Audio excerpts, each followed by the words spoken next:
You are tuned in to episode 155 of the Goodfellas podcast. It's your boy G5 Jeff TV, aka G5, aka 5, aka the Guru in the building. Big shout out to Boxing First Vlog, man. He got the night off, like a second night of a back-to-back. You know what I'm saying? Big shout out to Blunt Bayless. You know what I'm saying? VP Shane to be in here in a little bit. Ty Finney, the legend, will be in here in a little bit as well. But as we waiting for them, let's get this intro started. For sure. Set this joint off right.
Yes, sir. Yes, sir.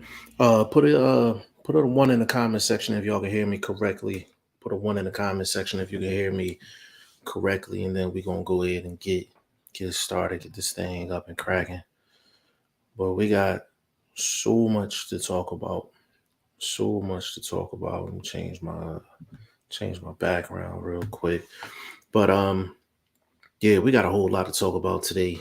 Adrien Broner has a new opponent. Ivan Red Cash backed out of the fight. Why he backed out of the fight, I'm not 100% sure. I haven't had my ear all the way to the streets past couple days, but his new opponent is Philly's own Hank Lundy, and it's going down February 25th on pay-per-view. There's been a lot of chatter about this card in the background. We've been behind the scenes, so we definitely get into that. And we had the fights over the weekend.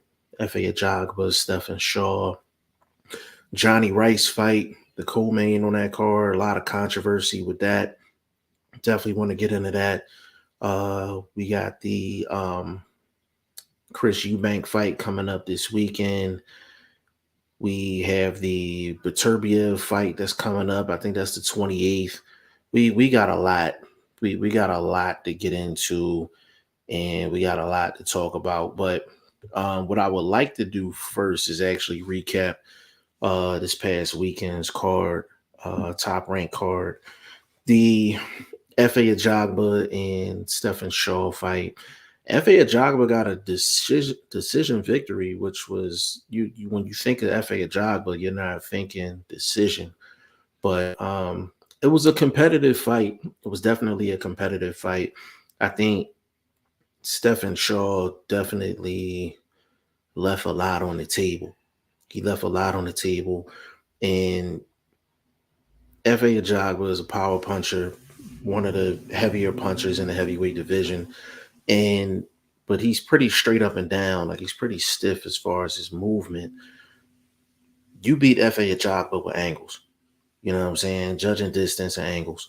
That's how you beat F.A. Ajagba. And I think Stephen Shaw has the physical ability to do it. He just didn't do it, and F.A. Ajagba being, he's the house guy, the house fighter. Even though Stephen Shaw was favored on definitely on most sports books, he was definitely favored slightly, like a minus. He was like a minus 135, something like that. And he definitely came in there to fight. I just think strategy wise, he could have went about it a little bit different. My boxing son in the building, man. Chris G, what's going on, little bro?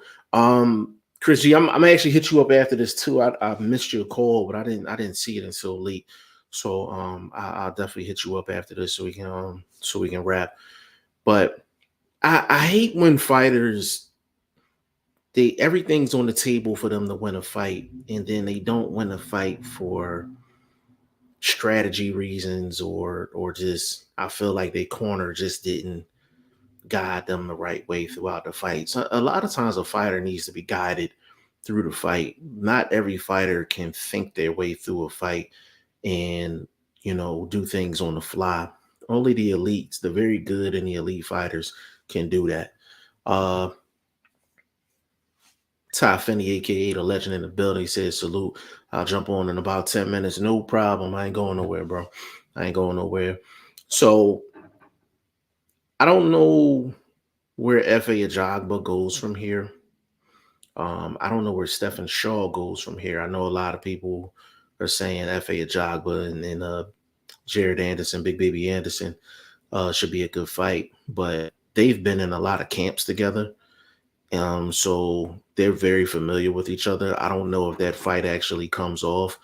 It's a good fight. Don't get me wrong. Like, it's a good fight, but I don't know if that fight comes off and actually happens. So it's going to be interesting to see how that plays out.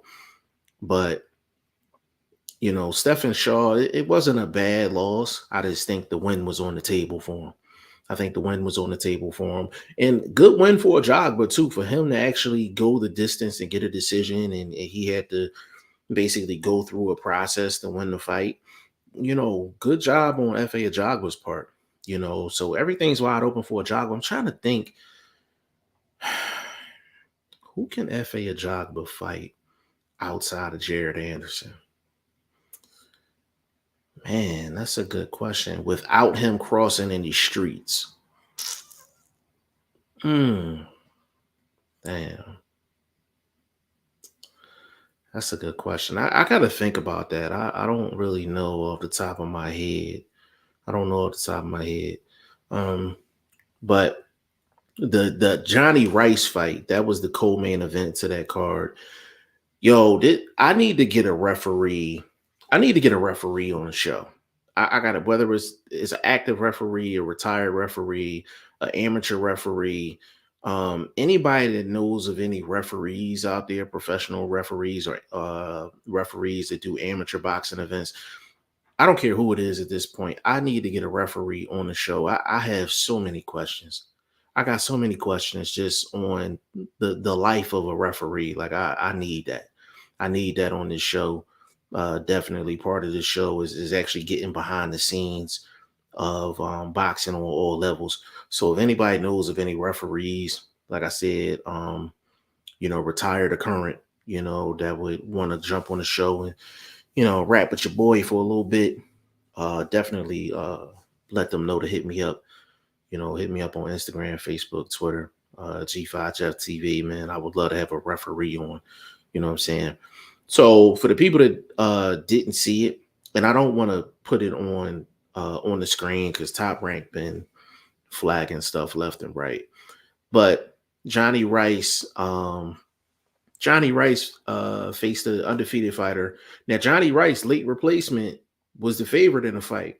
And Johnny Rice hit this dude with a right hand, just opened up a cut. Like, I mean, it was like from here to like here. It was like the length of my eyebrow, like straight across. Like, it was crazy. And the referee said it was a headbutt. Oh, my man in here, H Money. H Money, what's going on? Said G5, salute, homie. Big shout out to you, bro, man. Hey, H Money, man, you be out here doing your thing, baby. I see you. I see you, bro. I definitely see you, man. I be like hella busy. I don't get to like tap in like that, but I catch up on all your stuff, bro. Big shout out to you, man. Much success to you. He hit him with a right hand and just opened his whole situation up. And the referee said it was a headbutt. Here was my problem with this situation. Johnny Rice was nowhere near this dude when he landed the right hand. It wasn't like they was on the inside and, they doing infighting and, he going like this and that and they going underneath each other and all that. Like, it was none of that. Like, it was none of that. It was one of them extended right hands almost like how Wilder steps in with his jab straight right hand. Like that's how far of a distance it was between Johnny Rice and the fighter. Like it was literally Johnny Rice was here, the fighter was like here, and that right hand just came all the way across like this. They wasn't this close. They wasn't this close and was just fighting. It wasn't like that. So I don't even know.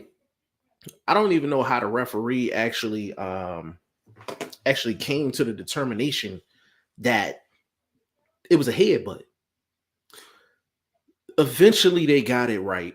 Eventually they were able to use replay. They were able to get it right. But it, I don't remember the referee's name.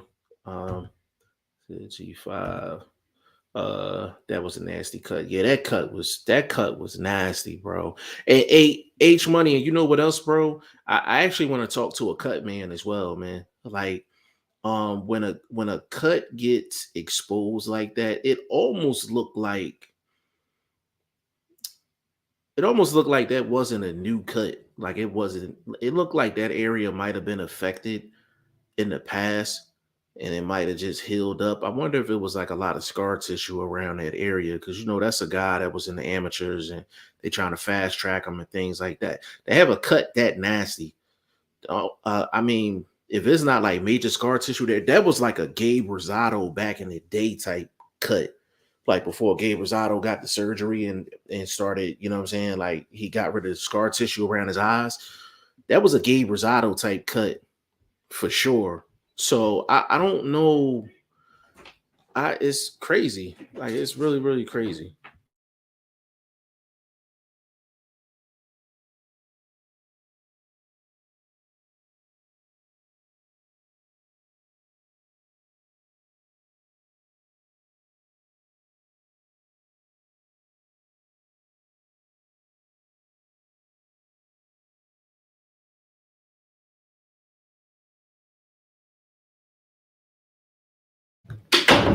My bad, y'all. My bad. Um, oh shoot. Chris G said Benji Esteves was the referee. Benji usually on point though. Hmm. Benji Esteves is usually on point. Damn. Yeah, he was tripping. He was tripping. He was tripping that night for sure. Like that was crazy. Like that was absolutely crazy. Um, but it was like you see a cut like that. You know how the cornermen they'll actually wipe underneath your eyebrows, like they'll put Vaseline on your face, and they'll put a good amount on there in between rounds. And a lot of times, um, you know, the referee might say, "Hey, take some of this Vaseline off. It's too much." You know what I'm saying? Like it's too much. So, I don't know, man. Like I've never seen I've very few times have I seen a cut that wide from a shot from one shot. Like that was nasty. Like that was a nasty cut. H Money agree with you 100%. And he's gonna. I know they say for a cut, like a regular cut, is basically like 1% a day. Like it heals 1% a day. But that cut, he's probably gonna need a procedure. He's gonna need a procedure to get that closed up and all of that. But I'm wondering if he had scar tissue around that eye, and that's how it opened up like that. Because it was a good right hand by Johnny Rice. Don't get me wrong. It was a good right hand. Got leverage on it and everything. Good leverage on it. Got extension on it. Range on it. But it wasn't the craziest right hand I've ever seen in my life. Like you know what I'm saying? To open up that type of a cut, you know. But I guess you just don't know how the body going to react to some things. You know what I'm saying? I'm wondering if that fighter didn't have any enough Vaseline around around his face and his eyes and things like that. Like I wonder if it was just completely dry, in that area when he got hit. I don't know. I'm kind of just guessing, but that was a nasty cut, man. But yeah, Benji Esteves is usually on point. Benji Esteves is usually on point, and the fact that he called that a hit, but I was like, and you can't let that go because luckily they had instant replay, and instant replay is not even a guarantee right now. You know, because the last time Top Rank used it was for the Maloney and Franco rematch, and I thought what happened was pretty clear, but they spent like 45 minutes trying to figure it out, and they still got it wrong. You know what I'm saying? And Franco and Maloney had to go at it for like a third time. You know, so man, yeah, Benji. I would love to talk to Benji Estevez to be honest with you. Like I don't know if somebody interviewed him already, but I would definitely love to talk to him and kind of get his insight and what are referees, when a cut happens, what's their process to determine whether it was a if it was a punch or a butt. Um Last time I checked, usually if you don't see the head but then you count it as a punch, like it was by a punch. You know what I'm saying? So, but I do get it this way too, though. Like the length of the cut, you're looking like it's no way that could have happened by a punch. But it was right here, though. It was right here. Usually, with a butt is up here. A lot of times, it was like here. So it was interesting, man. Like that was real interesting to see. But in boxing, a lot of times they don't get it right, but they actually got it right. You know what I'm saying? Like they actually got it right. So that was a good thing. But I like the card. Like the card was fine. We got to see Shushu on the card. The co-main event was cool, even though it ended early. And then the Ajagba fight was it didn't go how I thought it was gonna go. Like but it was a solid fight. It was a solid fight for sure. So big shout out to Top Rank, man. Top Rank be consistently putting on solid cards across the board, like for sure. So big shout out to Top Rank. But we definitely gotta get into this Broner situation. Um does anybody know why Ivan Red Cash backed out? I don't know why he backed out. Like, did he get injured? Was it like a contract issue, money issue? Like, what was the reason why he backed out of the fight? Because I just know my phone was like blowing up early. They was like, "Yo, Hank Lundy got the fight. Hank Lundy got the fight," and I thought it was a joke. I thought it was a joke because I didn't hear anything about Red Cash. So you know, I mean, I'm,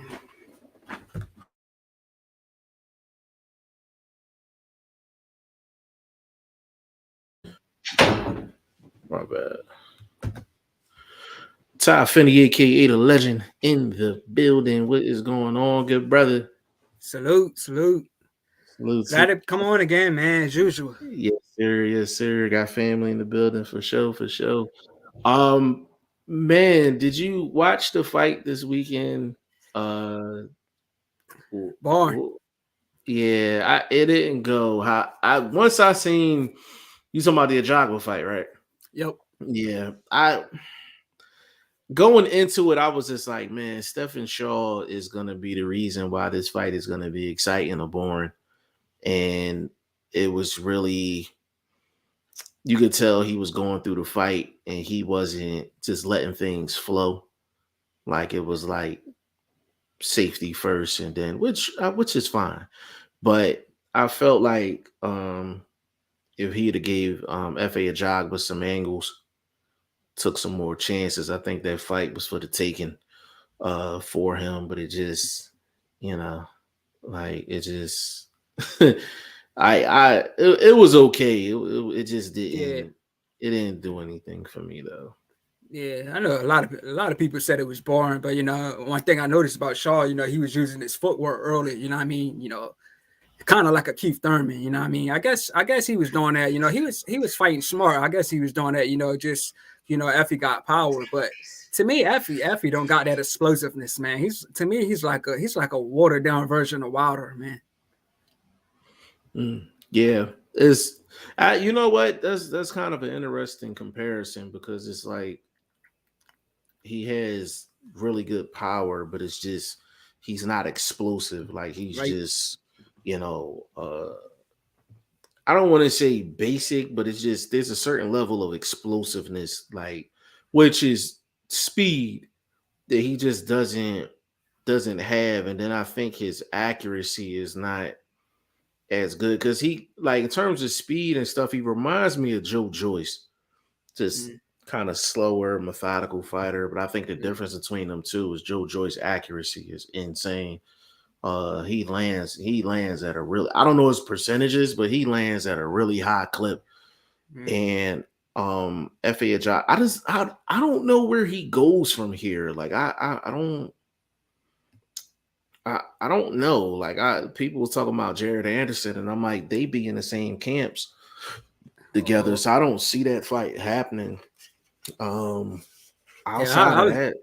Yeah, I was gonna throw that name out too, but it looks like Johnny Rice is saying he could be landed, you know, Jared Anderson. So yeah, I think that's a great fight for Jared Anderson because we need to. I know that's Blunt's boy, that's his guy, but we still got to find out about Jared Anderson though. Like we not 100% sure on Jared Anderson. If he gets a Johnny Rice fight, that's a solid fight. Maybe F.A. Ajagba and maybe a Michael Hunter. Maybe that'll work. Yeah, but the Johnny Rice fight, have you seen a cut that nasty off of one shot, off of one right hand? Man, I don't think I've seen it cut that bad since Tyson Fury's cut. I don't know if that was Tyson Fury's cut from a punch though. Okay, that was a bad cut, man. So yeah, that was bad. I was like, I was the thing about it. I was just like, I don't know how the referee. I don't know how the referee said it was a headbutt because they was nowhere near each other when it happened. Like their distance between each other was like pretty wide. Like you know what I'm saying? Like what you think of that? Yeah, he missed it, and a lot of people was displeased about that. So you know, he did have to go out and you know rewatch the video. But I think Rice, you know, he kept his composure. You know, he was, to me, it seemed like he was just, you know, keeping his composure and just looking for that big shot, and that shot came. Yeah, yeah. And big shout out to him too. Like, you know, because Johnny Rice, of course, that was another where they had to like flip flop opponents or whatever. So usually when you get a late replacement like that, they're usually not the favorite. So Johnny Rice came into that fight. He was the favorite, and the other guy was really the house guy. Really, that's the guy they were trying to push. He was 10-0, 9 knockouts. You know, guy had been in the amateurs for a long time. He was trying to, you know, he's trying to basically, they're trying to fast track him. Got my little bro in the building, man. VP Shane, what's going on, bro? What's up, man? Can you hear me? Yes, sir. Yes, sir. Yes, sir. What's up, legend? What's up, man? Salute. Yo, hey Shane, did you watch did you see the Johnny Rice fight with the cut? Yeah, no, I didn't see it. I saw the backlash about it though after. Like they were saying that they were trying to, obviously there's a bit of controversy. Yeah. Did you see the cut though? No. You gotta see the cut. Can you not pull it up? Let me see if I can pull it up. You got through the comments already? Yes. Legend, how's the channel? It's good, man. It's good. Episode 15 may drop. I think tomorrow. That's what I'm pushing for. You end up getting that interview. What interview? You're not interviewing someone like amateur fighter. Nah, I interviewed an amateur coach. Like an amateur coach. Yeah, that was back in my second interview. Yeah, I ain't got no interviews lined up, man. But I'm working. No, did you say you had an interview last time you were on live? You said you had an interview you were working on. Oh yeah, you Yeah, did say that, bro. I did. Yeah, you said you had something in the works. Yeah, I gotta, wait for the connect. You know what I mean? So yeah, What like I Yeah, connect said, you man, talking I about? don't Who's want the to connect? say, that, I'm gonna I was getting ready to say, have the interview with this person and it don't happen. You know what I mean? So I Now like to keep that we kind know of how that works already. oh, we yeah. definitely know how that worked for sure. Let Yeah. me show Shane this cut real quick. But Jeff can get a Um, few people on your channel if you want. Jeff can holler oh at. yeah, for sure, for sure. Um, you see that, Shane? Zoom in. Hold on, let me see if I can. That is, Keys. That's nasty, ain't it? I can see it, but I don't. I've seen worse. All for one punch though. You're forgetting the one punch that knocked what's his name's lip off. Oh yeah. Toriano. Yeah. Yeah, that was it was crazy. Well, I'm gonna tell you where the controversy came in at. So the distance between Johnny Rice and the guy was like here, and the guy was like here. It wasn't like they were infighting and doing a bunch of this and that. They were completely on the outside. So he landed a right hand similar to how Wilder steps in with his right hand when he has distance, and you know how he closed the gap so quick. He hit him with a straight right hand. He got some good leverage on it. Like it wasn't the craziest shot in the world, but they were nowhere near each other. And um referee was like, yeah, it was a head, but I'm like, how did you come up with that determination? They were nowhere near each other. So they were trying to say that it was a head, but and they were trying to stop the fight that way. But they made him basically go on a replay, and they made the right decision. So that was but luckily What for commission them, was that? Vegas. It was basically it was it was this it was at the same spot where the Maloney and Franco fight happened. Remember that fight happened? It was and they had to replay for like 45 minutes and they still got it wrong. It's basically at the same That spot. was the first fight. Yeah, I think it was the second fight. I think it was the second fight. I can't remember. I just remember the fight. Yeah. So they had they ended up replaying that for like 45 minutes and they got it wrong. But they were basically in the same spot. They was basically in the same location. I So remember that happened in Philly when you were at the fight. Remember, Boldic and Batavia when they ruled the first knockdown as a real knockdown, and then the refs watched it on the replay and they said it was a push. A push, yeah. So it's the thing about it is like if you're gonna have replay, it got to be really specific. And I think if it takes more than like 2 minutes to figure out, so a lot of times we watch it on I think there TV. shouldn't be replays in boxing. Me personally, if I feel like they can get it right within a 2-minute time frame, Let me I'm tell okay you with it. why. Let me tell you why I don't feel like they should be replays. And this is because where do you actually draw the line? Because then you're going to start saying, why doesn't judges get replays when it comes to, why does judges not get replays when it comes to highlights? So we can watch a fight and see that the punch actually landed up close, but a judge only gets one chance of seeing it and they have to see it live. They don't get replays. Another example of that is, let's say it's a punch and someone gets dropped and then it was actually a push, but the ref deemed it as a punch. And at the end of the fight's ended and it's a split, and there's 1 point in it. That knockdown could be the difference. So the replays have to be everywhere. You can't I can draw the line. I can draw the line. Any situation that causes the end of a fight. Like if it's situations like you said, I agree with you 100%. If it's a controversial knockdown or body shot was good or a low blow, whatever the case may be, and the fight is still going on, then cool. Whatever the ref decided at that time, cool. But if it's something that ended a fight, so for example, let's just say a Riddick Bowe, Andrew Galata situation where Riddick Bowe gets hit and they stop the fight.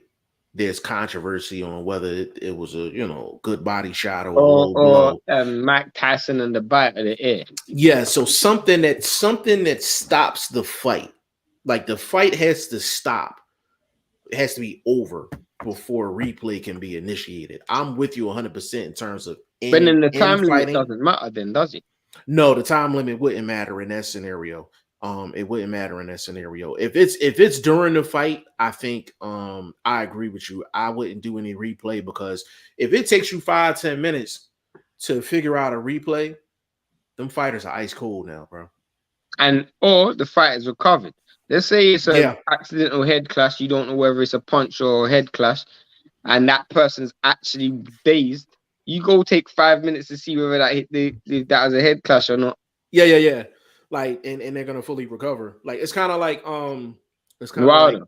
like Wilder. Also, you had remember back in the day, Asa De La Hoya and I think it was Fernando Vargas, where no, it was Tito Trinidad and Fernando Vargas, and Tito hit him with the low blow, and Fernando Vargas was in trouble prior to that, and he ended up taking the whole 5 minutes. He ended up taking the whole 5. You know, they give you up to 5 minutes to recover from a low blow. He took the whole 5 minutes. Like, he was talking to people in the crowd and all that and shit. But the craziest thing is, I'm surprised people don't do that more often. Yeah, they be, worried about the crowd and all that. Hold on, let me get to this one real quick. 25 Ty Bone, what's going on with you, bro? He said, what's up, y'all? Hey, bro, I got your message. I actually want to get you on tomorrow when Blunt on, because I need for y'all too to get y'all situation together. What's going on? So 25 Ty Bone was on the show. He was on the last show with Blunt, and Legend was on there as well. So we going back and forth. Damn, what was we talking about? We were talking about the boots in this situation. Matter of fact, it was after you jumped off. It was a show we was all on, but you jumped off early. And he told Blunt, he said, he's like, hell no shit about boxing. I said, Blunt, I'm gonna send him a link. He's like, nah, he'll get no link, man. He disrespectful. I'm giving him a link though, but Blunt gotta be on though. He said that to Blunt's face on the live. I thought he actually jumped in. No. He was in the comment section and he said I gotta get them, bro. You know how many timestamps I'm gonna get out of that? I'm not gonna tell Blunt either. You on mute, baby. Can you hear me? Yeah, I can hear you now. I said I thought that was in the live. I thought you gave him the link and he jumped in and said that. That's funny. No, he was in the comment section and I was trying to set it up. The thing is, Blunt doesn't have thick skin for this, bro. Nah, he has to have thick skin, bro. The thing that's funny, and so 25 Ty, if you free tomorrow, definitely let me know. I'll shoot you the link early so you can like come into the show with us, like start the show with us. But it's hilarious because I'm like, I read it and I was just like, all right, he was chopping up game all day, and he was like, hey, young buck. Stop disrespecting me, young buck. I've been around long. Yeah, man. I'm like, yeah, I gotta get them two on camera, man. Like, I ain't even gonna tell Blunt. I ain't even gonna tell him. I'm just gonna be like, yo, this dude saying, yo, no shit about boxing. Y'all gonna need a special guest referee. It might be you, bro. I'm not refereeing that. I'm not even gonna judge that. I'm gonna be the spectator. Oh man, like but it was funny though, because I'm like, both of them had good points up until Blunt gets into his biasness when it come down to boots. You know what I'm saying? And that's where he was just like, yo, he don't know shit about boxing. Jeff, Jeff, if you're the special guest referee, Legend, Jeff's the promoter. Because this is the Yo, I need that, bro. I need that, man. Like, it was. Yeah, but the first thing Jeff said was, "Oh, you know how much timestamps I get from that." Yo, people don't see people like Shane and I seen Blunt like in this element, like, you know what I'm saying, like on air, off camera. It's not too often you get it on camera where he just completely just goes off. Nah, bro, there's been a few times. It's been a minute though. It's been a minute. Man, that one when he was talking about the guy from the foreign fighter. I can't remember what the name was. Oh yeah, Sonny Edwards. Yeah, man, I was like, oh man, vlog turned gangster, yo. What did he say? Yo, he was going at Sonny Edwards put something up on Twitter. Yeah, I remember. so Sonny Edwards put up on Twitter, he was like, I don't know why I listen to these dudes and I pay more taxes than what these dudes make. So I think Michael Johnson responded. He said, yeah, but that's your loyal fans, you know what I'm saying, looking out for you, paying for tickets, stuff like that. So Blunt said something. And Sonny Edwards said something. I ain't gonna lie, it was a nice little snappy response and shit.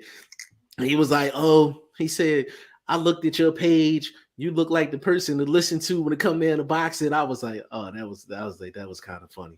I was like, I like that one. Yo, who said that? Sonny Edwards said that to Blunt. He said that you're not the type of person. Yeah, he said he told Blunt, he said, I looked at your page and you look like the person to talk to when it comes down to boxing. So he's giving him credit. No, he was being sarcastic. Oh wow. He was being sarcastic. And I was like, all right, that was kind of funny. Bro, we was about 20 minutes before the show, right? He calls me. He like, yo, this motherfucker got me tight, bro. You know, I blunted. He's like, yo, this motherfucker got me tight. Yo, talking all this. I'm like, bro, what the fuck are you talking about? I didn't know who he was talking about, what he was talking about. I said, slow down, bro. I'm like, what are you talking about? He was like, go to Twitter. He's like, this dude got me fucked up, man. He got me fucked up. He was like, got me fucked up, bro. He got me fucked up. And I'm like, so I read it, and I was like, I said, Blunt, I said, that's not that. I said, that's not that. What did Blunt say in response? He told him go take a flight. He said take a flight, told him to come see him. Like, yo, like I was like, oh man, like, yeah, Element is like must see TV, man. Like it is next Blunt level. got zero tolerance. I swear to God. I think probably that one, and I think it was one. No, bro, nothing's worse than Lewis. Or Louis. Oh yeah, the Louis joint. Yeah, that was crazy. Like he went off. I think I'm a part of that top 3. I think you know what I'm talking about, the Louis. You talking about the one from back in the day when he back in the day, actually, bro, when this nigga pulled up. Yeah, he so Legend, he had a joint, right? A guy named Louis. This is back when Blunt was in the comment sections, crazy, like just taking on everybody. And dude, Louis was just kind of just trashing him and shit. But it went to the next level because the dude Louis was bro, like, they were commenting back and forth in Jeff's comments. Yeah, they were in the same city. It was in the same city. So I didn't know this happened. Shane and I didn't find out till after. Way after. Way after. But the dude dropped the location. He said, yo, I'm here. It was like at a McDonald's or something. He told Blunt to pull up. And yo, this dude actually went to McDonald's. It was going around asking people, was it named Louis? I'm like, hey, yo. Yo. Bro. Yo. You know, that's so funny. Because I'm like, you know, I'm so funny because it's like, I could just imagine Blunt. Someone's in line to get a Happy Meal with their wife or something, and this dude is asking, "Is your name Louis?" Like your name Louis. Oh, but yo, it was hilarious, man. I think the other funny one was I think me and him was arguing on camera about it might have been Wilder and Fury. We were going back and forth. Yo, he's like, yo, stop, yo, Chief, yo, stop talking to me like that. Like, stop talking. You can hear him clacking a gun in the background. And I was like, Shane, I said, yo, once he started yelling and all that shit, I was like, you got him. He was so pissed, bro. Like he was, I don't know what episode that was, but he was so pissed. But yeah, Blunt got some classics, bro. I on second thought, I don't know if I want to put them two on, man. Like there's some. Hey Shane, I said on second thought, I don't know if I want to put them two on the same screen. There's some risk involved with that. Yeah, I don't want to be liable. You might have to just put them both. You end up putting one on mute or something. Yeah, I don't want to be held liable and shit. Like, but yeah, Blunt got some classics, man. But what's the topic today? What Lundy's replacing Red Cash? Why was Red Cash removed? What happened? That's what I was wondering. You know what's going on? Yeah, I saw something where he posted something about he got promotion issues or something to do with his manager, and his manager's not making the best moves for him, not looking out for him, something of that nature. I'm kind of confused by that. What's interesting is Hank Lundy. This is going to be a very boring fight to watch. You know what? I agree. I agree. Look at both of their styles, bro. But I'm gonna tell you why though. I'm gonna tell you why this is gonna be a boring fight. Like both of these dudes are similar in this sense. Like they the ones like back in school and shit. Like it'd be like 5th period, 6th period, both of them talking shit like, yo, wait till dismissal, bro.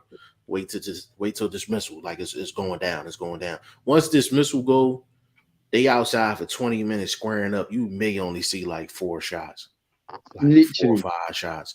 Like I can see both of these dudes talking in the middle of the ring, talking to each other, countering each other. Like I will say this though. I will say this. Hank Lundy in his last 2 fights, definitely he's done some good work. He's done some good work last 2 fights. But you got to remember, like Lundy stylistically is always like, his main pros has always been like his slickness, his defense, his catching, his ability to evade punches and just be a bit crafty in the ring. AB is very similar, None of them are out there looking to go out seek and destroy. Hank Lundy gonna have to be the complete aggressor in this fight, and I haven't seen Hank be the complete aggressor in a while. And but when did you see AB the complete aggressor? We went over this before, Shane. Damn, when was the last time AB was aggressive? Throughout an entire fight, yes. I would say maybe the Vargas fight. But he wasn't aggressive in that fight. He was countering a lot. He got aggressive. He got aggressive midway through. He got aggressive midway through the fight. But throughout a whole fight, I was from beginning to end, I would say probably Theophane, which was about 6 years ago. Or like more than that. Was it more than 6? More than 6? To be. I'm thinking like 8. Like 8? Yeah, 7, 8 years ago. Yeah. So it's been a while since Broner's like put it all together. Like, you know what I'm saying? Like since he's really, really put it all together. But Hank last fight was against Shanard Bunch. They actually traded knockdowns and Shanard Bunch got a decision victory, but a lot of people felt like it was a lot closer than I remember you telling me. Yeah, it was a lot closer than what it was. And then the fight before that, I felt like he got robbed, and that was on the zone. So Hank is. I wouldn't be surprised. Damn, yo, what's the betting line for this fight, bro?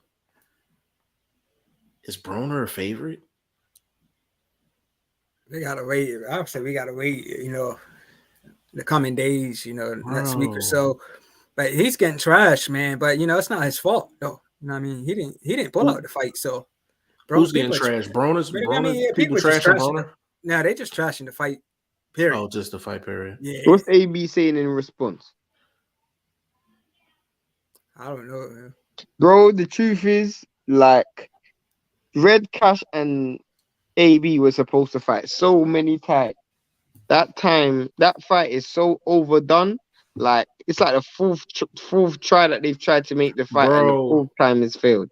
Yeah, that fight, and then the fight that was supposed to be the co-main, the Tevin Farmer and Mickey Bay. This is like the third, fourth time they've been trying to put this Yeah, fight but on. that's the third time in like recent times. So Red Cash has been for years. Yeah, it's kind of like Spence Thurman. Nah, bro, I'll tell you what it's like. And it's like Trevor Bryant, Manuel Charr. Bro, that fight was made like 6 times, six times cancelled. Yeah. Like, nah, that's a good one. That's a good example. I don't know. You'd have thought Don King's promoting this fight, bro. Don King get a fight card, man. You gotta put insurance on your flights. Yo, the darn check made out of brown paper bag and shit. Like literally straight up. Like, I don't know about that. You got to write. You got Don King writes his contracts in crayon. Yo, you know how you got to check? You know, you got a physical check and they say the payer, like that joint just got a question mark on that joint. Like, straight up, man. Like I don't know. Yeah, I don't know about this fight. To be honest, I prefer the Red Cash fight, me personally. Because Red Is it Cash, this week? No, it's not for another month. It's not for another month. It's February 25th. Did they move it back? No, it was always February 25th. What fight was supposed to be this month then? You got to fight this weekend. Charlo. Yeah. Charlo. Who's fighting this week? Chris Eubank. Yeah. I mean America. Oh. There's a Showbox card on the 20th. It's a who fights on this Saturday. Who's Shakur supposed to be fighting, so you know? Man, I don't know the dude's name. I never heard of him. It's like a Japanese dude. I'd be lying if I said I knew who he was fighting, like the name. I have no I'm clue. pretty sure I recognize the person who he's fighting, like but I can't remember. I can't remember. I could be wrong.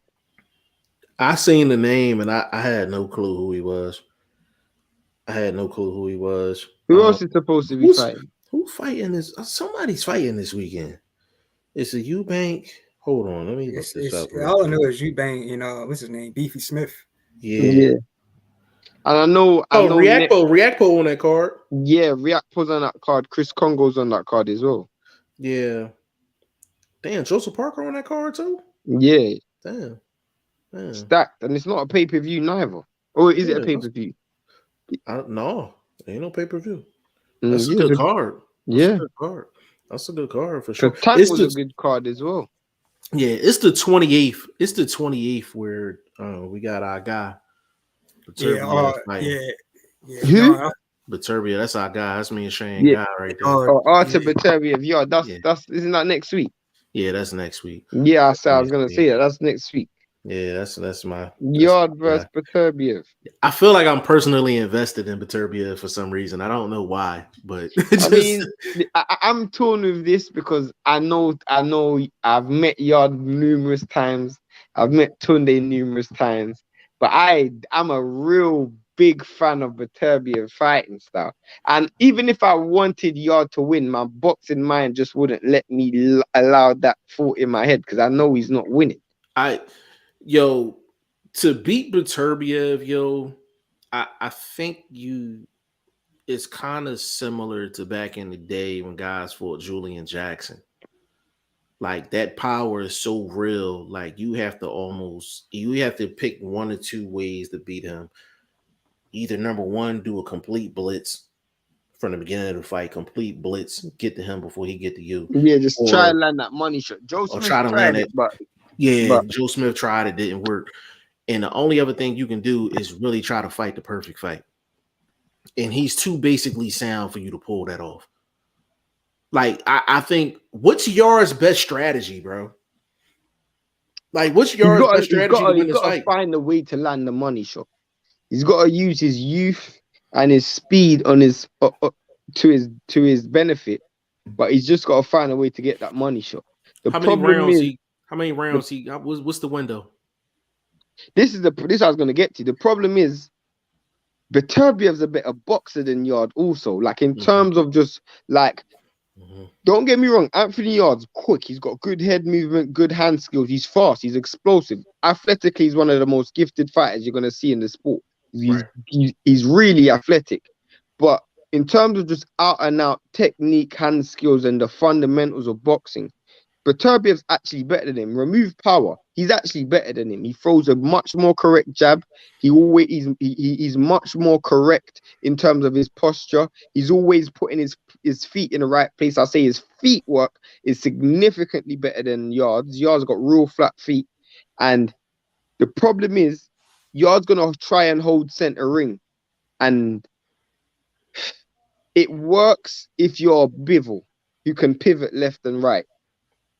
It works if you got that fleet of foot like a Sean Porter. You know, you can always bounce in and out. If you don't have that, you can't just rely on your ability to slip shots, because the shots on the inside, you're gonna So for me, the first thing I would want to do if I'm Anthony Yard is try and smother as much of the work as possible. I know that sounds real counterproductive because you're going towards the danger, and Beterbiev generates power from everywhere. But what you don't want to do is him catch you on your way out, because his feet is way better than yours. What you don't want to do is allow him to have space where he's setting up shots. You see where Joe Smith gave Beterbiev space, or he tried to go in a way where when it was in the middle of the ring, that's how we stopped the fight, in the middle of the ring. You know when Beterbiev can actually decide whether he's going to the left or to the right. Same thing with Vodzik. When he stopped Vodzik, Vodzik wasn't on the ropes neither. He wore him down in the center of the ring. And both of those dudes, especially Vodzik, has much fleeter feet than Anthony Yard. So you got to do a lot of tying up. You got to try and land big punches to stop Beterbiev just letting his hands go. You know, do something to get this guy's attention as early as possible.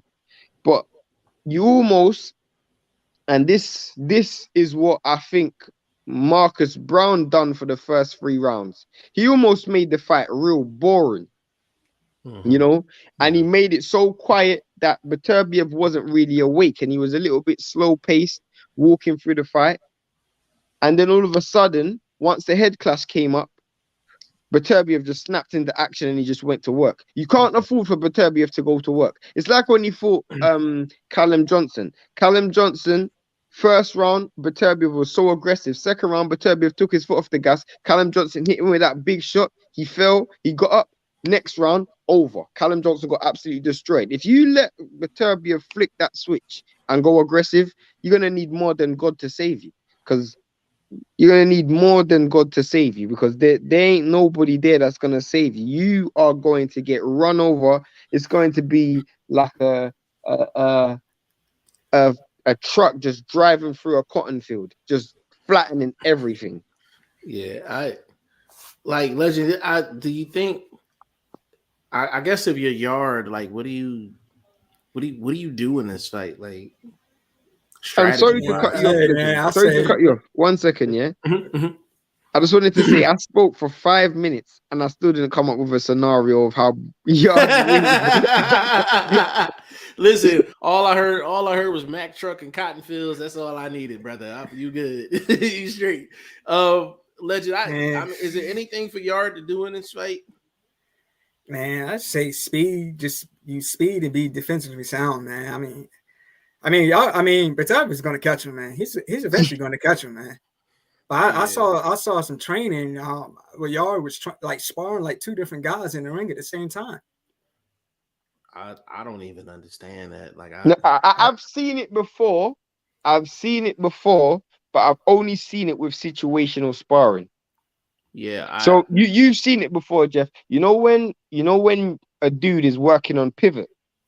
Yeah. You stand in the center of the ring. You got one dude coming at you from one angle. You have to pivot him, and then another dude coming from another angle. You have to pivot him.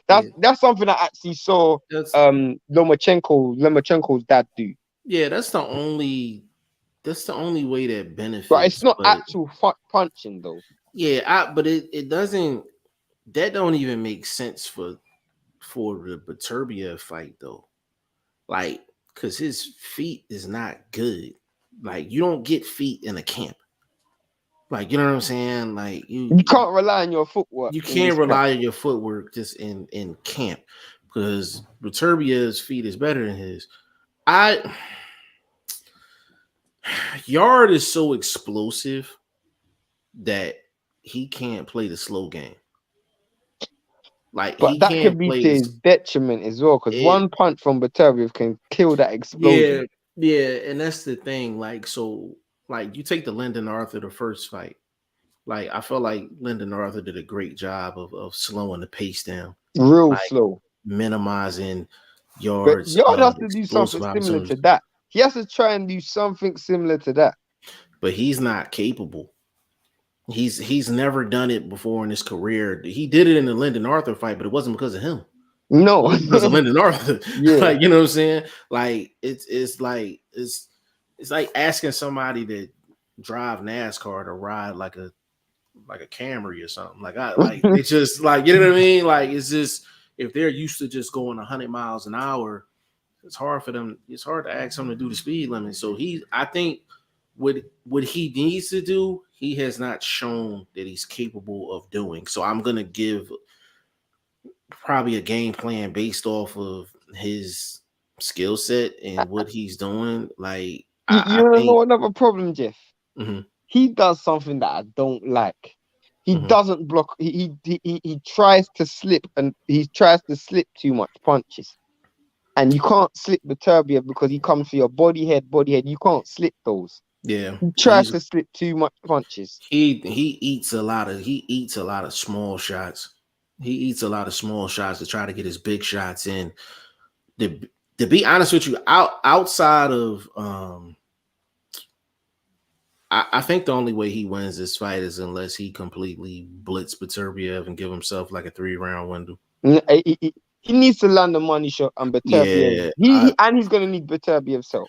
And I think it's kind of similar to like when Gerald McClellan fought Julian Jackson. You know, McClellan just went in and was just like, yo, I got like a 3-4 round window. Like, I'm trying to get this dude up out of here, like ASAP and go home. But he's going to need Beterbiev's help. If Beterbiev fights like how he fought against Joe Smith, where he was actually boxing behind the jab and walking Joe Smith onto punches, Yard has no chance. Yeah, and the thing is, Beterbiev is smart enough to know that he's going to slow the pace down. Because Beterbiev is not as explosive, and I'm talking getting from point A to point B. He's not as explosive as Yard. Yard is one of the more physically gifted guys in the sport. But the thing is, he don't have that craft. He don't have that boxing craft. And Yard's been in there with power guys. He's been in there with Kovalev and guys like that. But this is a different type of this different type power. This that you get hit with the first shot and you just realize it's different. Yeah, I was in the building for Legend. You could hear the shots. Like, you could hear the shots. Like, I'm past press row. Like, I'm probably some rows past that. But you're in press though. What do you mean? I was in press, but just the press area, like around the ring, I wasn't in that area at the time that I was hearing the shots. I was further back. Like, it wasn't like the ring's here and I'm like here. Like, I was a pretty good distance back. Like, I was coming back from somewhere, and all you hear, poof, poof, poof. And I'm like, it sounded like punches like when there was no crowd and the stuff was just in the bubble. Like, and you was watching them top ranked fights and you can hear the shots and it was like boom, boom, boom. Like, you could hear everything. It was a big ass crowd in there, and you could hear the shots. But look like, at the fighters who's fought Beterbiev.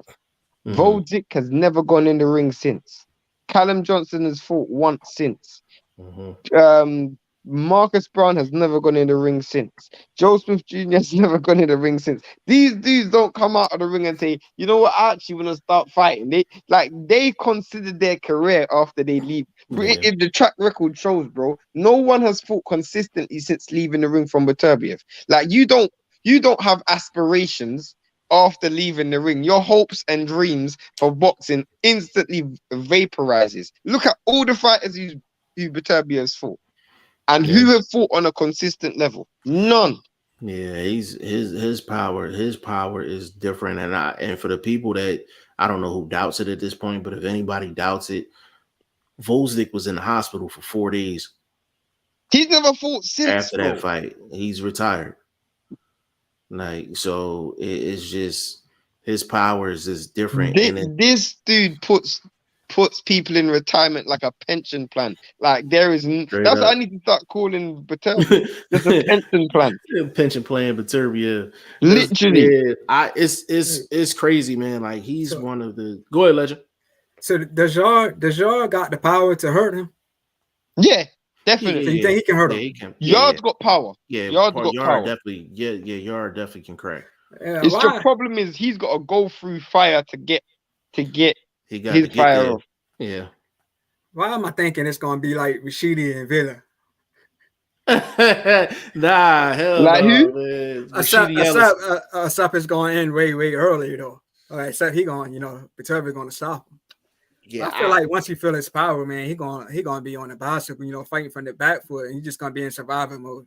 I don't see this lasting 4 rounds, bro. I can't see it either. I don't see it lasting 4 rounds. Like I think the thing about Beterbiev is he lands some type of shot that you think is insignificant on camera, and it's probably going to be a jab, and you can just see guys instantly like their whole mood changes. Their Literally. whole mood changes. Like, and it usually happens within the first minute. He usually lands about a good 3 to 4 solid jabs, and you see a guy, Legend. You see a guy go attitude like just this. changes. Like he'll go and then start kind of like moving a little bit more than usual. And it's kind of like the first shot, you're like, I don't know what that was. Second shot, you like, damn, that's some shit. Like in that third, fourth shot, you like, all right. Like, you know what I mean? Like Bro, that's how it is with You him. start looking at the clock, bro. You Yeah, start you looking like, at how the much clock. time left? Yeah, like and it's some of those guys just have different type of power. You know what I mean? And he's one of those dudes. I just don't see how Yard wins this fight unless he lands a money shot in the first 2 rounds. Like he literally got to blitz him. And Chris G just said it. Said, bro, only thing Yard can do is go after Beterbiev at the opening bell. But Joe Smith tried and Joe Smith failed. And see, Joe Smith is one of the tougher guys in the sport. He's one of the tougher guys in the sport, man. And he do construction and stuff too. Yeah, Bro, the dude had never been knocked down in his career up to that point. Yeah, he was. The nigga got knocked down in the first round. He was ragdolling him. No. You guys have to figure out that a dude who's never been knocked down in his entire career, sparring amateurs and pros, he's never been knocked down. Got knocked down in the first round against Beterbiev. Does that even sound real? That doesn't sound real, bro. Yeah, it's great because I think me and Shane went into this fight and was just like, yo, this is gonna be an interesting fight because we're expecting Joe Smith to, actually get some things done offensively, and it just didn't. He had that same look where he felt a couple shots and he was like, yo, this is different type of. He just thought, let me go for it. I have to land something. Exactly. Big. Yeah, I gotta land something big. I ain't gonna be in here taking these shots all night. You know what I'm saying? Or you try to go for the jackpot. But you're gonna end up with a Marcus Brown situation. Like Marcus Brown is never gonna be the same. Never. Like he just decided to take sustain after the fact that he knew he couldn't win after a certain point. He just decided to continue taking that sustained beating. And bro, after a while, you just gotta find a way out. And what Jeff said is such a good point. You say sometimes you watch Beterbiev, and the shot that you think is the one that wouldn't hurt them, that's the one that they fall from. Yeah. And a lot of times it's that hard jab. And it's boxers that tell you if a guy has a power jab and they keep popping you with that power jab, they asking for the hook. They'd rather had a hook. then the power jab coming from a guy with that type of power, like they're looking for the hook. They like, yo, I'd rather get hit by the hook than the jab. At least I can brace for the hook. You know what I'm saying? But that jab coming straight down Broad Street, and you landing that on a consistent basis, especially with a guy like Yard that actually don't catch. Yard don't catch and shoot. And He that's tries to do that Floyd slip and counter, that pull yeah, counter. that slipping counter is gonna get him tore up. Because he counter with that backhand right. Problem is that backhand right is walking onto a left hook or a left jab. The thing about it is when you do slip counters, if your footwork is not on point, if you don't have good feet, what's gonna happen is you may, and it's hard to hold on, and it's hard to slip and counter Beterbiev too. Let's get that clear. So if you try to slip a shot and then you try to throw maybe like a straight right hand down the middle, you're off balance because you're leaning for the shot. You're leaning for the shot. So if he's slipping, he's already putting himself against the grain because you got to go like this to slip. So you're not going straight down Broad Street for a shot. You're slipping here, so you got to recover and then try to lean in for your shot. Yard's really going to be off balance doing that. He's and if athletic, you think about it, you can't. The reason why it's really difficult to counter Beterbiev. Beterbiev don't overreach on punches. That's what you really think and expect from power punchers. You know, they overreach and they overextend on shots. Beterbiev, he doesn't even get full extension. By the time he's at the point of extension, he's already bringing the shot back to throw another one. Yeah, load up some clips next week so we can actually yeah, for sure. Yeah, and the thing is kind of like take like a Miguel Cotto. Like Cotto don't ever look like he loading up on his shots, but just the results is there. And Beterbiev is not he's not the type of guy that's going to throw you the same. He's going to change something up, whether it's the levels or whatever. He may start off with a jab most of the time, but you don't know if it's going to be to the chest, to the stomach, to the head. He might throw up to the top of the chest. He might be in this area here.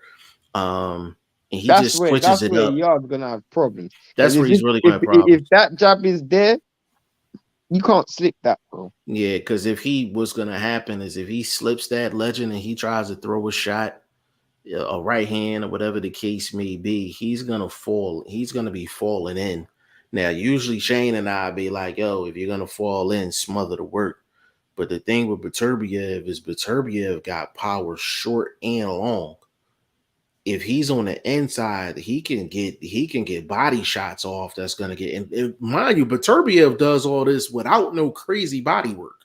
Just imagine if he was a body snatcher. But he does like when he gets you up against the ropes, he throws body punches. When he gets you in trouble, he definitely goes to the body. I'm talking about throughout the course. Yeah, no. He gets there. His setup is mainly upper chest, face, upper chest, and head shots. Like if Beterbiev added and bro, actual body punches, he will, bro. After a while, you can't keep your arms up because if you try to use the block, Volzik tried it. He just kept hitting the arms, just constantly banging the arms. He's hitting shoulders, he's hitting arms, and people need to realize like you dealing with a power guy like that. After a while, it's almost like you got weights, like hand weights. You know what I'm saying? Like you get hit for a couple rounds and the dude really cracking like that. You trying to lift your arms up. It's almost like you lifting your arms up and you got weights on you. Like it's just hard to get them up. You know what I'm saying? So Anthony Yard got a real. He's just got to land the money shot, bro. He got to land the money shot. To land the money shot, bro. He got to land the money shot. He got 3 rounds. 3 rounds. He got 3 rounds. If it goes beyond that, you don't have the stamina nor the boxing IQ or craft to get this dude out. And on top of that, you can't get tired against Beterbiev neither, because that's what happened with Volzik.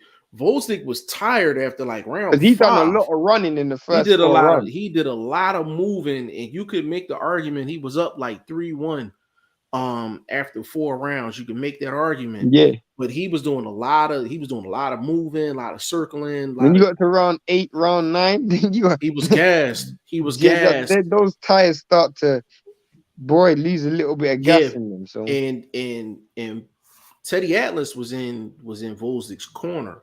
So this is something I really didn't touch on camera, but Teddy Atlas was telling people after the weigh-in, he was saying the key to this fight for Vosdik to win the fight is how much can he stay out of danger without moving so much.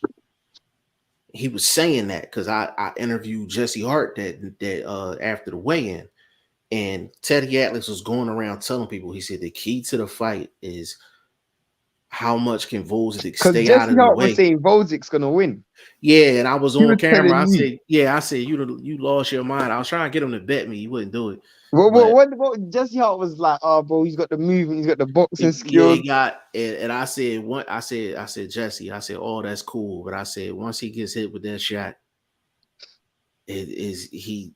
he just gonna have to answer to that. I was like, I don't think he gonna answer to that, bro. I said, I agree with what you're saying. I was just like, Vosdik, I think, is the better boxer, pure boxer, better mover. But I was like, Beterbiev power different. It is different. And you gotta, when you fighting somebody with that type of power, even like when Fury fought Wilder, it's not the same as this. Yeah, it's Wilder has that one hit a quitter power. Beterbiev's power is like I can't really explain. He can hit you with everything. It's like a hammer. And no matter where it touches, if it touches you in your arm, your elbow, your face, your cheek, it's gonna hurt.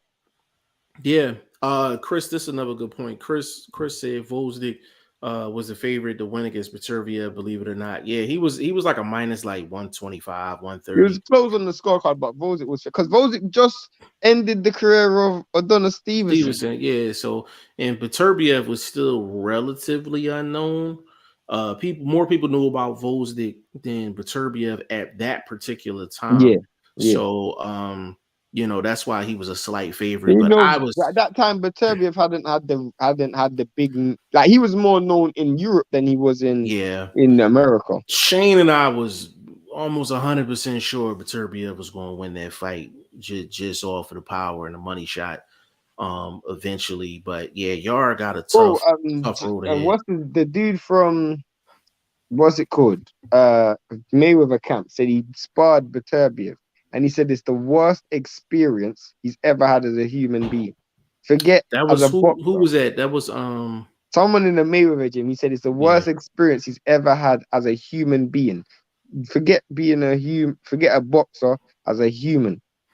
Yeah, I heard two different stories about Beterbiev, and they said one of the dudes just, I think it might have been like a half a round. He was like, I can't do it, and just walked out the ring. And I know another crazy story. I know I forgot who it was, but it was somebody that was sparring Gennady Golovkin. I'm talking like HBO Gennady. Yeah, they actually had him in the ring with the football red pads, the vest joint you put on Legend. You strap it in the front, and they got the pad on the sides for the ribs. He literally was wearing that with a shirt, like sparring Golovkin. That's how crazy he was going to the body. He sparred him with the whole joint on.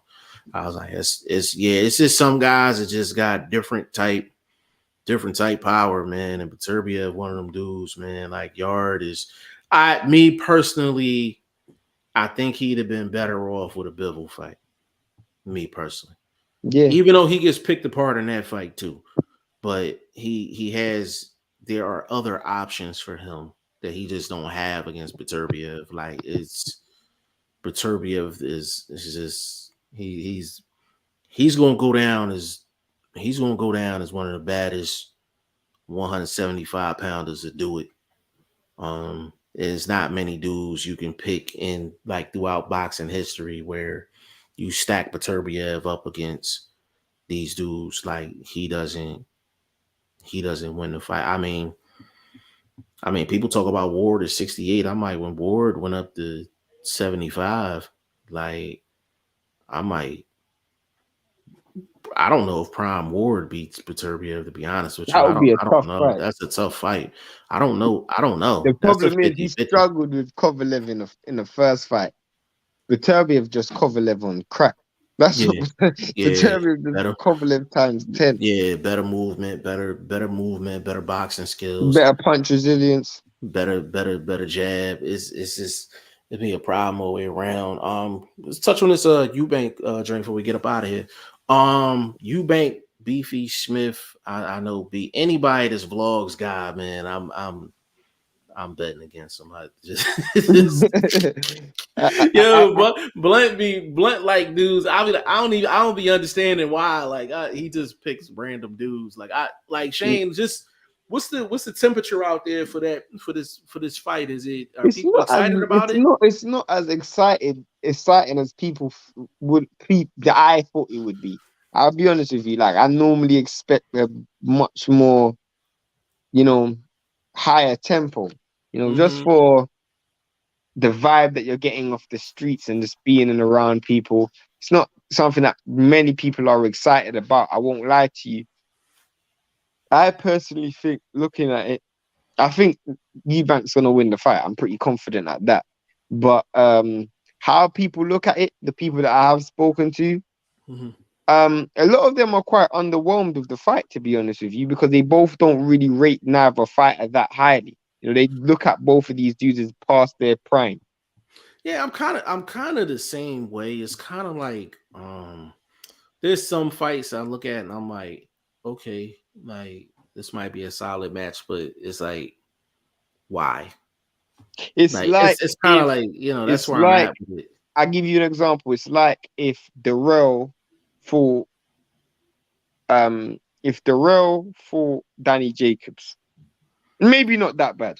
No. That's a good example, because if you look at it, you like, oh, that's a solid fight. But then when you really look at it, you like, what does this fight do? Yeah. Why? Like, you know what I mean? Like, it's some fights. It's just like, it's kind of like, what's the point? Like, what's the backstory? Like, what are we getting out of this fight? Yeah, So that's if Sean Porter came out of retirement to fight, I don't even know. I'm not gonna say Lamont Peterson because it's not that bad. Give him a Hank Lundy. If it was like a Hank Lundy, like Sean Porter fight, you like, AB versus Hank Lundy, like something like this. But that's it. And Legend said it earlier. Like a lot of people were kind of just trashing the fight. And I feel like the only people that's really gonna watch the fight is number one. All the Philly gonna be watching this fight because they support Hank, for sure. But it's either you a fan of Broner, you want to see Broner lose, or you just a Philly dude. Like those are only three types of people that's gonna actually watch this fight. But I think this fight has the potential, unless Hank comes out and really mashes on the gas and just turns into a complete aggressor. There's no way this fight is going to be an entertaining fight. No way. There haven't been a lot of fights released this year, as of yet. Well, the thing is you had the Charlo cancellation, which kind of screwed things up a little bit because that was supposed to set things off. Are we still gonna get Thurman Earl? Look like it. That's disappointing. And another thing I read somewhere that the WBC is actually sanctioning this fight and they making a fake belt for this. I almost like, I gotta be careful like talking about this because then people get into the whole Crawford Spence thing. I'm like, yo, like they're not fighting. Period. It's just they're not fighting. Like, just Jeff said this years ago. Like I remember this years. Like this would have been about 5 years ago. Jeff said he doesn't believe that Errol Spence and Crawford will ever fight. Yeah, I've been saying that for a long time. Like it's just the thing I don't understand, y'all, is that I don't see how you go from the fight is completely agreed to and we have a date to now both guys are ducking. I like I to the light, like you go on like Facebook and legend, you be around in these streets. You go to Facebook, Twitter, Instagram, and it's like it's either Spence is running and he's scared, or Crawford is running and he's scared. Have you always thought that the problem was gonna be the money? Yeah, the money and Al. The money and Al. Which is all one and the same. Like is the money and Al Heyman. Like it's I just don't understand why people are saying like both of these guys are ducking, because the fight was literally agreed to. Literally agreed to. Like date and all, location and all. Like I'm on the phone with YSM and I'm like, yo, bro, like how we doing these flights, and we staying at an Airbnb, we getting hotels, what we doing. That's how locked in it was. So I'm like, how do you go from that to now both either side is running? I'm like, this is pretty much anybody that knows boxing, the contracts are not actually signed until the last second. Like physically signed until the last second. And with a fight like this, you got to iron out these fine details. Al Heyman controls all the fine details. So that's why I'm like, Al can be the most powerful guy in the sport in every other aspect. And then when it comes down to this situation, all of a sudden he don't have no power to make it happen. I'm like, I just think he overplayed his hand. You know what I'm saying? I think he overplayed his hand. I think there's some blame. There's blame on both sides to go around. But you got Spence fighting at 154 pounds, no belts on the line, against a guy But he had why is he beat fighting 8 years ago. 150? Why can't he fight at 147? I don't know. Is he relinquishing his strap at 147? No, he's keeping it. So basically, after this fight, he has 60 days to negotiate a fight with Crawford. If he doesn't negotiate the fight with Crawford, then he's going to have to fight the winner of Virgil Ortiz and Stanionis. And to be honest with you, I think both of those fights are dangerous fights for Spence, because Stanionis can fight. Stanionis can fight his ass off. For both fighters. Yeah, Stanionis can fight his ass off, and so can Virgil Ortiz. Virgil Ortiz got some holes in his game, but that man got some power in them punches. He got some power in them punches, and Virgil Ortiz gonna be there all night. Yeah, and the thing is, if Virgil Ortiz is landing them type of shots in that round, and Ugas was landing them shots and knocked his mouthpiece out and all of that, like you know, he gonna have a problem. He gonna have a big problem, because he's catching power at mid range, mid to close range. You know what I'm saying? And that's a problem. That's a huge problem. So Spence is surrounded, like straight up, like he's surrounded by the sharks. You got Stanionis, you got Virgil Ortiz, you got Boots, you got Bud. It's kind of like it almost like Thurman's the weakest link out of the 5. Yeah. He's literally the weakest link out of the 5, and I'm like, for him to take this fight at 154 pounds, it just makes him look bad, because like he didn't want to fight. He didn't want to fight, and it's pay-per-view. So I'm like, I mean, everything nowadays on PBC's pay-per-view. I mean, what is not pay-per-view? Yeah, that's 100% facts. And to be honest with you, I'm like, is Wilder and Ruiz still happening?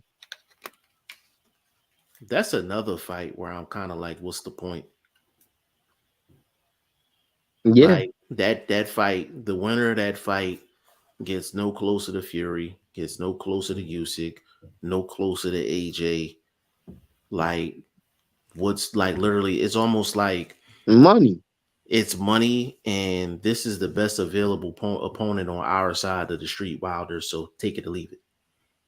That's how it seems. I mean, it's not a bad fight though.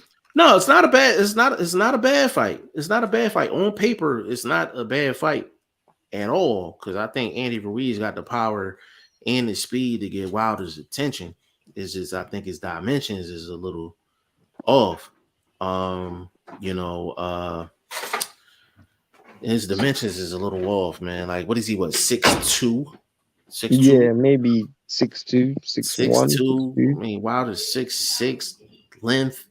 You know what I'm saying? And Andy Ruiz is not sound defensively. I'm like, you getting knocked down by Areola clean. Yeah, that's a problem. That's a problem.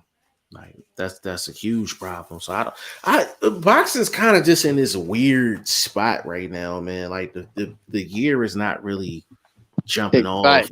Yeah, it's not really jumping off like that.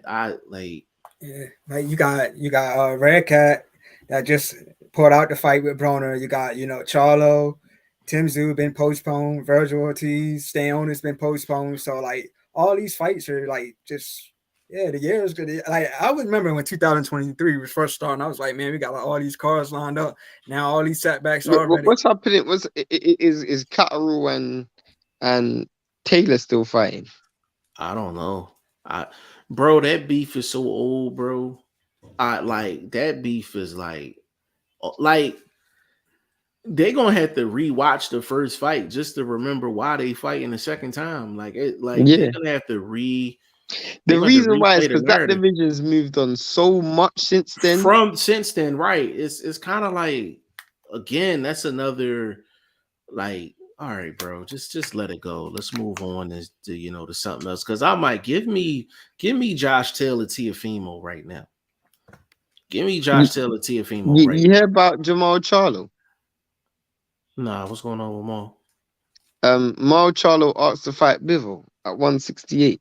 He done lost his mind. He done lost his motherfucking mind, bro. He need to tune up first, man. He's been inactive. He need to tune up. Man. Yeah, he needs to tune up some more skills before he do that. Like, he don't want them type problems. He don't want them type problems. And I like Maul. I like Maul. I'm a big Maul fan, but he don't want them type. He don't want them type problems. Like, yeah. So that's what I was saying about Andre. Who's he supposed to be fighting? Who? Maul. No way. He ain't got nothing lined up. Man, I think they said I seen a post on Facebook. They were saying he had one fight, I think, in like 800 something days or some shit like that. 860 something days or some shit like that. Did he fight last year? Selecki? No. He didn't fight last year. No, he didn't fight last year. He's supposed to fight Selecki, no? Yeah, but they canceled it. Yep. They canceled it. He was injured. Matter of fact, you know what? We gotta look this up. That's what I was saying, man. If since Andre just beat Nicholson, Caleb playing, and Benavidez don't even have a date yet. So I'm thinking Andre's only going to fight once more this year. I want to see Andre at least fight 2 more times this year, man. Bro, a legend. Did you hear? I don't know how true it is. Did you hear that Plant failed the test? Nah. What test? Like a drug test? Like, I don't know why we ain't have no date yet. I mean, they were saying they announced this a while back. We still ain't got no date, no venue, no nothing. Bro, right now, go through each weight class. It's colder than ice in each weight class. Heavyweight, we don't know what's going on with Fury and Usyk. Cruiserweight, cold. 175. We got some good fights coming. It's okay. Yeah, 175. Okay. We got Ramirez versus Bivol last year. Yard versus Beterbiev. Apparently, it's just a good fight. Eddie Hearn wants to make. If Bivol fights Canelo or Bivol fights Beterbiev, he's gonna make Buatsi versus Callum Smith. That's a good fight. That's a real good fight. 175 is cool. 68 is ice cold. 160. I mean, that's even worse. That's igloo cool. Like, it's ice cool. 154. I mean, cold. Yeah, that's cold. That's cold. 147. Frustrating. That's a good word. Yeah. 140 is doing good. I like 140. 40's doing good. 135. That's 35 is okay. Yeah, 35 is okay. 30's ice cold. Ice. But to be fair, obviously, Cordina and Rakhimov supposed to be fighting. Yeah, That's 30, supposed to be a good fight. 30, 30 And then is on Shakur's the fighting as well. So yeah, 30's on the road to being okay. yeah, Uh, it's not the worst. I it's give not it the a pass. worst. I give it a pass. Yeah, 26 is still Cold. cold. I mean, I don't know what's happening with Navarrete, Ray Vargas. That fight didn't happen. Yeah. So 22, I think is usually is pretty good. apparently, and I'm not 100% sure about this, but I heard speculation of Steph versus Inoue. Yes, so that's why I'm like 22 might be 22. I think is always going to be one of them upper echelon divisions. 118, obviously, it's in and out. Like you do Yeah, get good fights. You do yeah, get you good do get fights. good fights for sure. Anything below that is I mean, but let's be fair. We did get Chocolatito we versus did get Strada. Chocolatito. Yes, we did That get was a good Chocolatito. fight. To be honest, and it shouldn't even have been a third What's fight. that dude's name as well? The other dude, he's looking good as well. Jesse. Oh, to my Bam Bam. Bam Bam. Yeah. He's Bam doing Bam's good pretty as good well. too. Yeah, so but it's a lot of divisions. What's the coldest division in the sport right now? Oh, 160. Yeah, it was 60 for sure. 160 is like ice That is cold, bro. hideous. Matter of fact, let me share this real quick with y'all That before is we get up off this joint. disgusting. It's very, very, very disgusting. So this is Jamal Charlo's box rec, yo. 32-0, 22 Bro, why knockouts. does that guy look like a young Fred Sanford? You're crazy, yo. Yo, yo, he looked You're a like drunk, man. yo, yeah. He looked like he go to all the BYOBs, yo. Like all of them. Bro, the last time he fought was June 19, 2021. Ugh. That's almost 2 years. That's terrible. That That's is terrible. hideous. And That is, Mel has been like crazy busy, bro. Of course, you know his yeah. fight just got postponed, but Mel has been Yeah, going because crazy. Mel fought Rosario, then he fought Castano Castano and twice, and he was supposed to fight Zoo. Yo, and between the end of 2018 and 2023.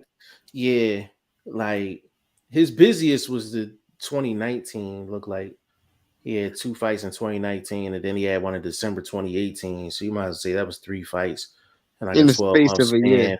Yeah, outside of that, he had the Derevianchenko fight and then the Montiel fight, and that's it. So it's been pretty, it's been pretty bad. These guys are gonna age as well, bro. It's not a good thing. Yeah, it's not I mean, good is at he still all. WBC champion? Yeah, that's what I'm saying. Like they not This division is so bad. I don't even know who's number one contender because no one even wants to be mandatory because I can't. Like it's just hideous. Carlos Adames. Yeah. Well, to be fair, he's fought a few times, so Yeah, Adames, he's earned his spot, and a yeah. lot of people want Jamal. But he's actually a 154. Teixeira beat this dude at 154. Right. And Adames been on a nice little run since then. And then what? Who else is in what? I mean, Golovkin. I mean, she's not. It's real. I mean, it's hey, ice cold. Speaking of Triple G, I heard J Rock come out. He came out and said something about Golovkin is the guy to go after. I'm like, J Rock don't want that, man. J Rock don't want even though Triple G older, J Rock don't want that, man. Yeah, he don't want them. He don't want them problems. I think an old Triple G knocks him out, yo. I think Triple G knocks him out right now. I ain't going front. And I'm a J Rock fan, but it's just punch resistance. You get Haney so certain and Loma is a good fight as well. If we get that, Haney, that fight hasn't been announced yet though, but we're supposed to be getting it. Yeah, Padman put something. He put something up about that, but even with that fight, not enough. Man. Yeah, not enough at all. I mean, apparently Lara versus Warrington. Mauricio Lara versus Warrington, the rematch of the third fight. Yeah, for sure. Hold on. Chris G said, "What y'all think of Cobra versus Valenzuela?" I heard this fight might happen. If it does, who do you think is the favorite? It's a good fight. Good fight. Has I to be think Colbert. yeah, Colbert to be a Hopefully. favorite. Yeah, Colbert to be a Hopefully. favorite. Yeah, Colbert to be a favorite. He'd be a favorite for sure. Hold on. Conrad in the building. Big shout out to you, bro. Chris G said he can't make weight. That's why. Talking about Spence. I think to be honest with you, I think Spence probably was like, yo, if I fight this dude, he not getting a shot at my belts. I Yeah, honestly think that's I agree, man. Because I'm thinking like, if let's just say Thurman won. I mean, who does Thurman fight? Thurman ain't gonna hold those belts long. No, bro. Furman He is ain't not gonna going to hold beat them. Yeah. Aaron. Furman is not going to beat Aaron. We can hope. I We know. can I'm just want. saying. We can I'm win. just saying, like, yeah, boy, they don't want that'd Thurman to have be the belts, man. that'd be karma at its But I wouldn't want that. I wouldn't finest. want I Furman wouldn't want it neither. I wouldn't want it neither. Like I don't because want that that, will bro. truly spell the end of us seeing Spence versus Crawford. Oh yeah, for sure. For sure. Conrad, at least Jake Paul versus Tommy Fury was got announced. Man, come on, bro. Bro, to be honest with you, there's not much to be enthusiastic about, bro. Yeah, man. 290, 375. What's going on, bro? He said it sucks that everything is popping off in the lower divisions, but they Yeah, are popular. it's been like that for a It's few been like that years, for a few though. years. For years. Is well, you know, we The fans of only lower weight class. only heavier weight class that's giving me some form of entertainment is 175. And if I get 75. Bivol versus Beterbiev at the end of the year, I'm Yeah, smiling. I'm good. I'm cool. Conrad, he said, I hope Fulton will fight a new way, but I heard he wants to move up. No, Conrad, I can tell you this for a fact. If a Dewey come knocking, Fulton's answering that. Yeah, I He's think answering so that. It's too. really a matter of logistics, where the fight happens and things like that. We will get Haney Loma too. Yeah, I like that fight. To be honest with you, Haney's gonna have to not go into this fight thinking that he's the younger, bigger guy. He's just gonna bully Loma. Loma has amazing feet. Amazing feet. But He's one. he does have to use his size, though. He He does does have to have, use his size. but he has to understand that size and a jab ain't gonna win this fight alone. He's going to do some other things in this fight because Loma's never lost to anyone but just a jab alone. Like, you know what I'm saying? You gotta put some things together because when you throw in that straight jab and he's bouncing all over the place, and then he changes the levels up and down too. You know what I'm saying? Like, it's people think that's an easy fight for Haney. It's not an easy fight for Haney. It's a fight that Haney probably will be the favorite in for sure, but that's not an easy fight. That's not an easy fight. Loma ain't no easy out for anyone. You know what I'm But saying? And when he decided to turn up on Tiafimo, he really was turning up, and Tiafimo really couldn't figure him out. You know what I'm saying? So I'm interested in that fight as well. Conrad said Laura versus Wood is coming up. Decent fight too. yeah, that's the fight I Yeah, meant to say, not Warrington. Laura versus Laura Lee Wood. Wood. Yeah, that's a good Yeah, fight. that's a real good fight. But it's just if you haven't seen me or Shane, I actually probably Legends probably more active than we are right now. This is just my personal level of interest. Bro, It's boxing is just really, kind of really energy sapping right yeah, now. it's really, and it's even down to the media as well because 90% of the conversation is still Crawford Spence, and I don't want Regurgitating, to, recycled talk. Yeah, conversations. I don't want to talk Spence. I don't want to talk Spence Crawford. Like I really don't. Like it's kind of Bro, just it got to the point, Jeff, where I didn't even want to talk Spence Crawford, even if the fight was made. I yeah. promise you, it got to that point. Because I'm really like, it's you really talking about. I get turned off when we're talking about more fights that's not gonna happen than fights that are happening. Like, you know what And I mean? Like how that's many times can you technically break this fight down, bro? Like, I feel like in my head the fight already happened. Like, you know what I'm saying? Like Spence Crawford. I don't have to do no film study, no nothing. Like I can sum it up in one sentence. Like I can sum it up in one sentence. If Crawford fights Spence like Crawford fought Postal, Crawford's winning that fight like 8-4, 9-3. I am clear on that. Like clear. Like if Bud footwork is working like that and Spence got to find Bud and Bud is working his angles and all of that, punch variety and all that, he's gonna have, like, I'm not gonna say he's gonna have a field day with Spence, but what success has Spence had not having a guy like right in front of him? When is the last time he fought a mover? Or someone you can use pivots and angles and different like, ranges, and it's just Sean, he had a problem with Sean for about 8 rounds because he was giving him different whilst angles. he beat Mikey every round, I mean, Mikey just didn't have no punch output. But I didn't think that Errol Spence his foot placement is good, but I don't think his jab's fantastic. His distance, understanding the distance is amazing, but his actual seek and destroy foot speed is very flat, you know. And yeah, I just, and that's why I was like, you know, yeah, I have this fight figured out. I done had it figured out for the past like 2 years. Like, I just need for them to fight. It's not gonna happen. It's not gonna happen, and it's just like Bud has limited opponents. If he got to go through Al, he has limited opponents. I don't even know who he fights next. You know, it has to be Errol. Yeah, if it's not Errol though, like what viable options does he have? Like, I mean, the only thing he could do, he could fight Virgil. He could set up something with Virgil. You know, maybe after Conor Ben finished purging, you know what I'm saying? He can, you know, go to the UK, maybe get that bag. You know what I'm saying? But it's very limited. Eubank Smith.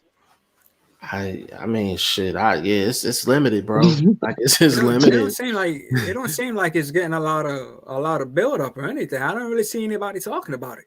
So about the Eubank fight. Yeah, Eubank and bro. I'm telling you, people have just, even in the UK, bro. People have just had enough. Like they've had enough, bro. They've tried it. And listen, credit to Eddie and them. Like, they've tried to promote it. Like, they got these little shows and stuff going on, the face off and all that. Little social media it's stuff. Not Eddie. It's not Eddie for this one. It's Color Sauling. Oh, okay, Sauling. Like, they're doing a good job in trying to promote it. Like, they have enough stuff out there. It's just the people. Like, it's the interest. Like, the truth is, in the last 5 months, I would say boxing fans in the UK are turning very similar to how American fans were in the early 2000s. Mm-hmm. They're getting up for their fighters, but to the certain degree, they just had enough. Like, they will get up for Tyson Fury. They'll get up for AJ maybe, you know, but for the most part, like, when it's like, you would see fans in their Trojans in and out, week in, week out for boxing. We just don't have that enthusiasm anymore, because we're just, for us, whenever we get excited about a fight, it just ends up not happening. AJ Fury didn't happen at the same week. Eubank and Conor Ben didn't happen. Yeah, and let's end it with this, fellas. With that being said, Oscar came out with something basically saying that the Tank Ryan Garcia fight wasn't done. He said, he said today was the deadline for them to get something done, and if he didn't get nothing, they was moving on. But see, this is the stuff that I'm talking about, and Shane, I said this before the Tank pay-per-view, and people kind of had a problem with me saying this. I said the only reason people are buying this pay-per-view is because they think they're getting Tank Ryan Garcia next. They think they're getting it next. And I'm like, Shane, what's the one thing we always say? Until we see a press conference, fight ain't done. Nowadays, bro, I'm saying until I see the niggas in the ring. Yeah, like, I need to see inspectors checking gloves and shit like that. I need to see at least driving to the arena, bro. Something. Yeah, like, so. But I'm like, I still believe, I'm like, if there's no Ryan Garcia, Tank Davis fight on the table, nobody buys that pay-per-view, even with the talent that's on it. Even with the talent that's on it, because it, and I think what happened, bro, I think they were supposed to keep that under wraps and Tank ain't get the message. Because he did the press conference after the fight. He said, if it's up to me, he said Ryan Garcia is next. He's definitely next. He said, I'm waiting for him to accept the terms on his end so we can get this going.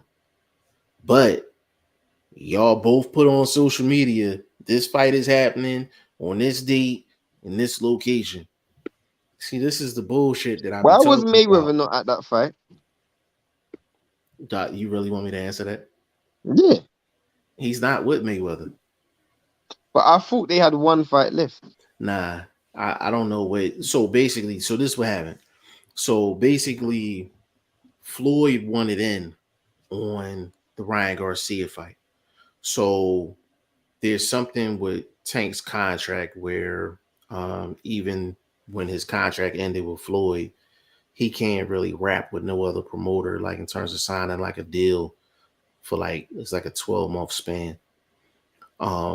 So what was happening is he thought, you know, if the Ryan Garcia fight happening, he wants in on it, like money wise, like he wanted in on it. So he was part of the reason for the holdup. But I don't know if Al worked something out with Floyd, and Floyd's just completely out the picture now. Like he's completely out the picture. So, you know, Floyd ain't he don't go to former fighters fights or anything like that. Like, you know how Floyd do. You know what I'm saying? Like, so that's why he wasn't at the Not fight. even Leonard. Yeah. Yeah. Like Floyd's completely irrelevant when it comes down to just Boxing. boxing, promoting.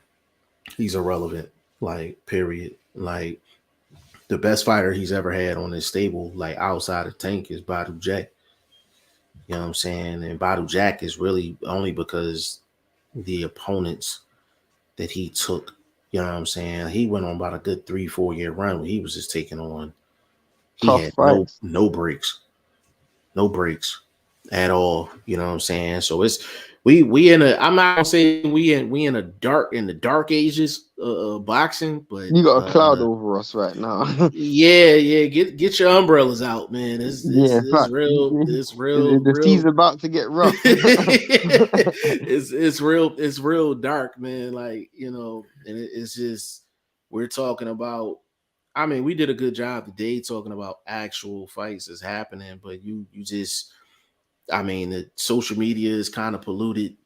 You know, like it's kind of like everywhere I turn, I can't get a good convo going about just boxing. Period. It's just, you know, Spence Crawford, like, you know, and I'm just like, I'm Spence Crawford out. I ain't got nothing, you know, as far as that's concerned. I mean, Legend and I tried to talk some, you know, some boxing that happened over the weekend, but them fights were even like, Yeah, man. bro. But yeah, Everybody man. said they were born, man. But I'm trying to jump off, bro. yeah, no, I'm jumping off right now, man. Give me social media, Shane. I'm Shane the number one. Legend, give me your social media, good brother. Yeah, TikTok, the Legend 3347, IG, the Legend 3347, Facebook, Todd Finney. Man, y'all can find me all over the place, man. Facebook, Instagram, Twitter, TikTok, G5Jeff TV. Hey man, we tried to talk some boxing with y'all, some actual fights, man. We are anti Spence Crawford over here, man. So y'all ain't getting this here. But this is episode 155 of the Goodfellas podcast, man. On behalf of the staff, man, we are out.